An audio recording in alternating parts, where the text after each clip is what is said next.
This is Jack Moelmann, and we're here once again in O'Fallon, Illinois, which is near St. Louis. It's the 3rd of December, 2011, almost midnight, so it's almost the 4th of December. And we have with us a rather interesting person. His name is Jeff Barker, who was born and raised in England, United Kingdom, if you will, and we're glad to have you, Jeff. How did you get started in music? Because you're a performer, you've played all over, you're a technician, you've done all sorts of things. But how did you get started in music? And then we'll get into the organ. Well, my father was a dance band musician.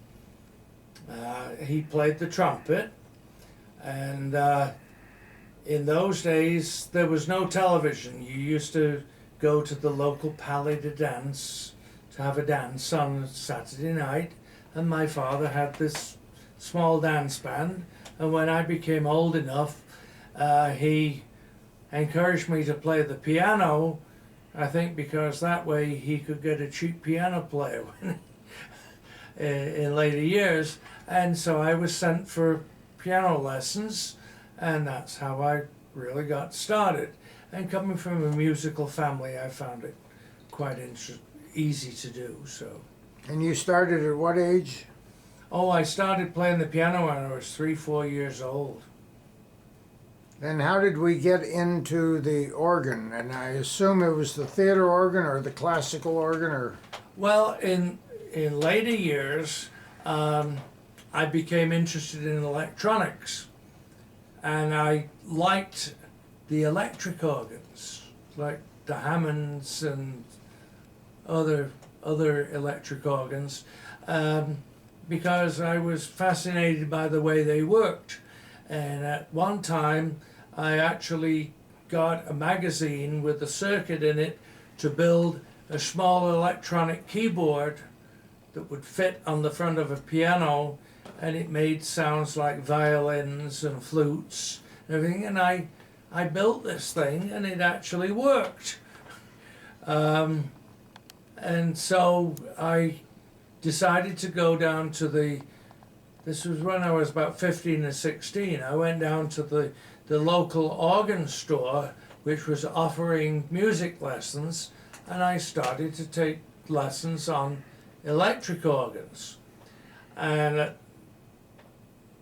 this point, my mother saw in the newspaper an advertisement for the Theatre Organ Club, who were having a meeting at the Plaza Theatre in Stockport, which had a large Compton pipe organ, a theatre organ. And so I went to this meeting, and when I heard the real theatre organ with pipes, I became absolutely fascinated with it. And at one point at this meeting, I got to talk to the secretary of the Theatre Organ Club, Keith Phillipson, who sort of took me under his wing, and he had access to most of the theatres in the Manchester area which had pipe organs, and took me along, and I got sat down at these things, and a very good theatre organist by the name of Eric Lord heard me and said, "Oh, I can teach him." And so he gave me lessons, and Doreen Chadwick, who is a famous English lady theatre organist, also became interested in me, and that's how I got taught how to play these great mammoth beasts, and then it sort of went from there. Okay, somewhere along the line now you came to the United States. When and under what circumstances? Oh, at that particular time I was working for a piano company, Crane's Pianos, who were the suppliers of musical instruments to Granada Television. And Granada was running a what do you call it, a private flight over to America, and they needed more people to sign up for seats on the plane. And so I was invited to, do you want to go to America? I said, yeah, just for 2 weeks. So it was a charter flight, and I got on the flight, and so did Mr. Phillipson from the Theatre Organ Society. And we came over here, and that's where I met several people from the American Theatre Organ Society, and I got to go and see a lot of the pipe organs here in America and to play them, and I eventually got a job from this playing at the Surf City Hotel on Long Beach Island, which had a 3-manual 13-rank pipe organ in it. It was a Wurlitzer, and so I stayed for a season and played at the Surf City Hotel. And then I got a green card and I stayed here in America. So you came over when you were age what? 21, 22. So. And you've been here ever since? Yes, although I have been back to England on several occasions. Well, to sure, visit. to visit. Now, you've concertized all around, played at ATOS conventions. Is that right? Oh, yeah. Yeah. I played at the New York Paramount at what was to be the closing of the Paramount in 1964. And they asked me up and I played a few tunes. And I played at North Tonawanda, which was Wurlitzer's demonstration organ. And then I went to California at the height of the pizza parlor craze, where pizza parlors had pipe organs in them, and I worked in California for about 5 years playing these organs. What do you consider as the most exciting concert, the program, whatever, that you've ever done in terms of either the organ, the audience, the venue? The most exciting one that'll always be a highlight in your career?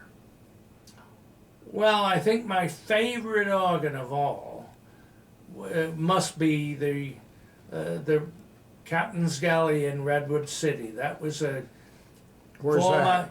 4-manual 23-rank Wurlitzer. Redwood City is where? Redwood City is south of San Francisco.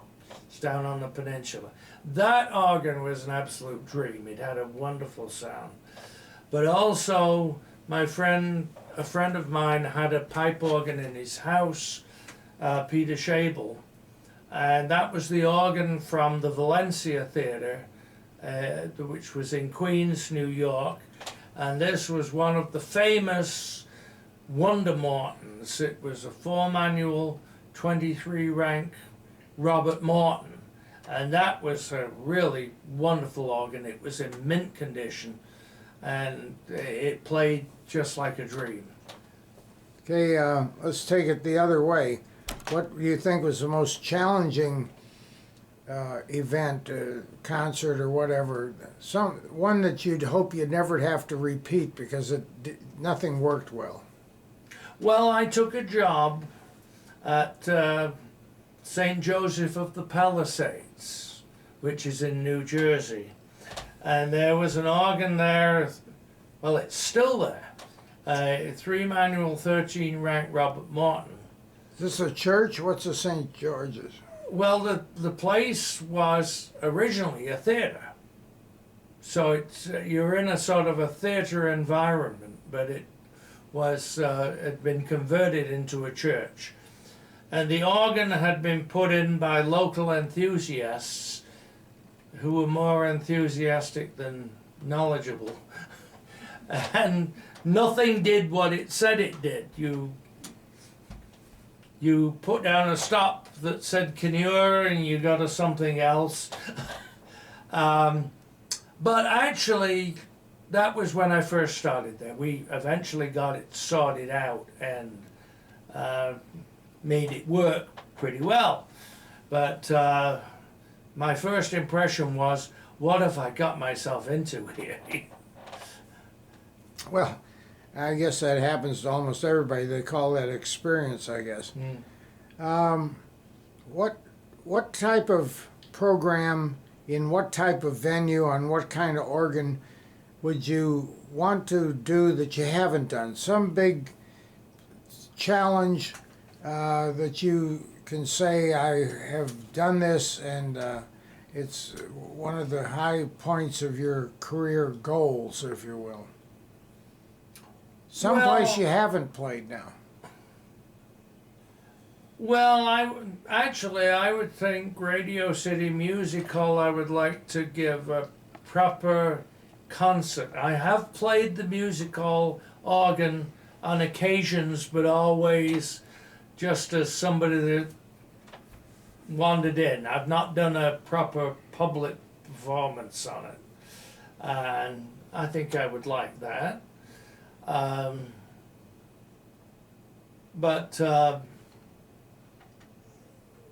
Yeah, a couple of the Wonder Mortons have gone into other theatres. The Valencia, which was in my friend Peter Schabel's house, is now in the Balboa Theatre, and I'd like to play that again. And actually, I'm giving away my age here, but of the 5 Robert Morton Wonder organs, I am probably the only person alive that has actually been in all 5 of them while they were still in their original theaters. I mean, there's only really the Lowe's 175th Street left that can make that claim that it is the original organ originally installed by Robert Morton and still in its original theater. Now, in addition to playing, you work on them. You're a certified technician, and how'd you get into that? Well, when I was in England and first joined the Theatre Organ Club, I was introduced to a man, his name was Ronald Curtis, and he had worked for many years for the John Compton Organ Company, and John Compton was kind of like the English equivalent of Wurlitzer. And when the Compton Organ Company went out of business, Ron Curtis took over the contracts for maintaining the existing organs in movie theaters, and he gave me a job as his assistant. And so I learned a lot from him. And since then, I have been asked to work on many pipe organs, and that's really where I got my initial knowledge of how they worked, was from Ronald Curtis. Do you think that anybody that plays the organ should know the inner workings of it, how it all fits together and plays, so they can either fix it or appreciate how its limitations or capabilities? Well, it's very handy if you get a cipher, which is when a note sticks and it shouldn't, that you could know how to go up into the chambers and pull the offending pipe out. But the most important thing is that you should understand how the mechanism works before you start taking things apart, because you might never get it back together again. Well, So it is important to have some training from a real technician before you start messing with them.